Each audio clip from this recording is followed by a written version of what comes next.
Welcome back to News First. With the Chamorro language no longer being transmitted intergenerationally, the University of Guam will embark on a project to formally document and create a repository for the language. During a press conference this morning, university officials and project proponents announced that the National Science Foundation has awarded a $275,000 grant for the project, which will provide an in-depth understanding of the underpinnings of the Chamorro language as spoken by remaining first language Chamorro speakers. Dr. Robert Underwood, one of the co-principal investigators, said the project seeks to develop a Chamorro cadre of language documenters drawn from university students and language educators in Guam. I'm pleased to announce, as Holly has indicated, that we've been awarded this 3-year grant pursuant to a proposal that we wrote from the National Science Foundation. This is Documenting Endangered Languages grant. So the purpose of the grant is to, as we wrote the proposal, is to document Chamorro language grammatical features from first language users of Chamorro. The project will select 10 individuals for whom Chamorro is their first language and who are acknowledged experts in the language. Over the course of 3 years, these individuals will identify traditional terms and cultural practices related to 5 specific cultural areas. They will also be asked to produce speech samples to be archived. Dr. David A. Ruskin, co-principal investigator, underscored the importance of this project. In linguistic terms, when you start to lose a group of first language speakers, when you start to have diminishing numbers of those, that generally spells ill health for the language. And so specifically on Guam, the number of first language speakers of Chamorro has been dwindling, and it's difficult to find. According to UOG, the project documentation will be accessible to the community through an archive created at the Micronesian Area Research Center at the University of Guam, as well as through a YouTube channel, podcast, and social media. As part of an effort to remain prepared in the event a disaster, the Guam National Guard hosted a set of trainings this week about the consequences and treatment of radiation exposure. Let's check in with PNC's Amanda Dedicatoria again for this report. From catastrophic nuclear events to radiological accidents, our first responders have to be prepared for anything and everything. In order to remain vigilant in the face of potential threats, the Guam National Guard's 94th Civil Support Team hosted the MIR course, a 3-day training pertaining to the medical effects of ionizing radiation that is held throughout the year at various major U.S. military bases around the world. Participants, which not only included guardsmen but physicians, nuclear specialists, and first responders, learned about the biological effects of radiation exposure, as well as how to diagnose and treat radiation syndrome through tabletop exercises as well as various presentations conducted by subject matter experts.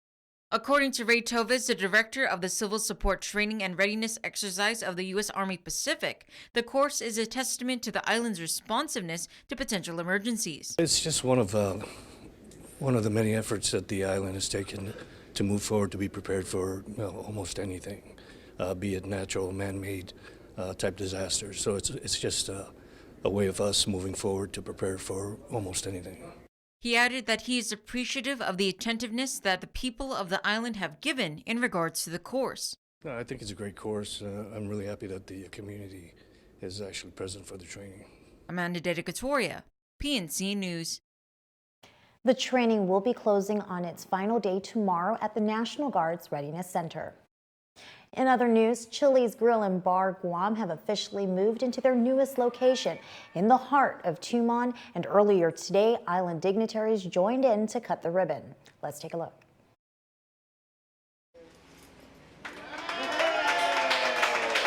Chili's Grill and Bar has officially closed down their previous location at the Guam Premier Outlets and will be welcoming guests into their new home on the second floor of Tumon Sands Plaza on Friday, September 13.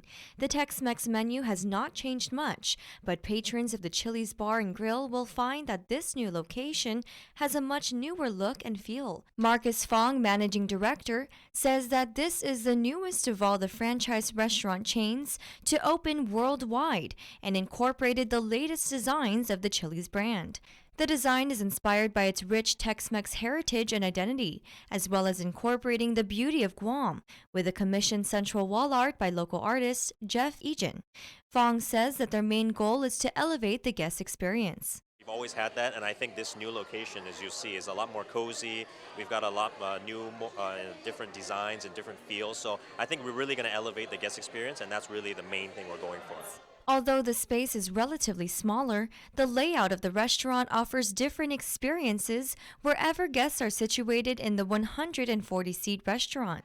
Well, we've created, as part of our design, a private dining area, which we can host birthday parties or small gatherings.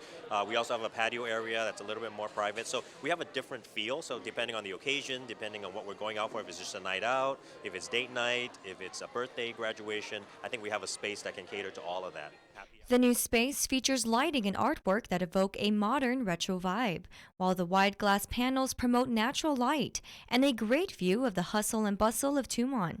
Aside from the look, Chili's general manager Frank Lujan says that their new technology, such as handheld ordering systems, will also provide better and faster service. So I think customers will definitely see the difference in the quality of food, the speed of service, and we feel good about it, and we're very proud to be the newest Chili's open in the world. The restaurant will officially open for lunch on Friday, September 13, 2019. Their hours of operation for the Tumon Sands location are from 11 a.m. to 10 p.m. For more information, log on to their website, chilisguam.com. Reporting for PNC News, I'm Ayana Shad.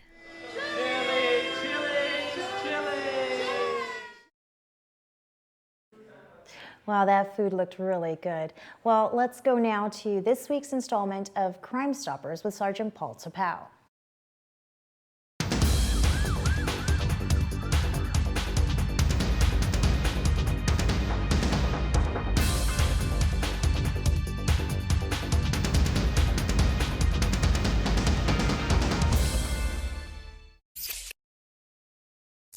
Half a day. I'm Sergeant Paul Tapau, your Guam Crime Stoppers coordinator. And this is your crime of the week. The Guam Crime Stoppers is seeking the help from the community relative to a burglary complaint that occurred at the Barragata Mayor's office. Now, the preliminary police report suggests that on Tuesday, September 3rd, at around 7 o'clock in the morning, a staffer from the mayor's office arrived for work and noted the door to the recreational room was unsecured. Upon further review, it was determined that the door had been pried open. A check was made where it was noted at this time that no items were taken from within the office. Now, the Guam Crime Stoppers is seeking your help relative to this case. If anyone has any information about this crime or any other crime, you are encouraged to submit a tip online at guam.crimestoppersweb.com.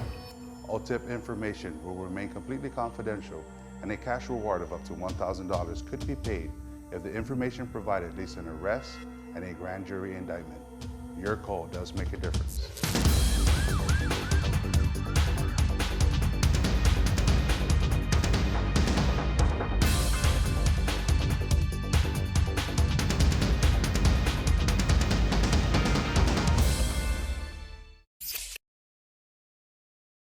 Time now to check in with Destiny Cruz on today's weather forecast, and then Leo Payumo is right after the break with your sports. So stay with us. You're watching PNC News First.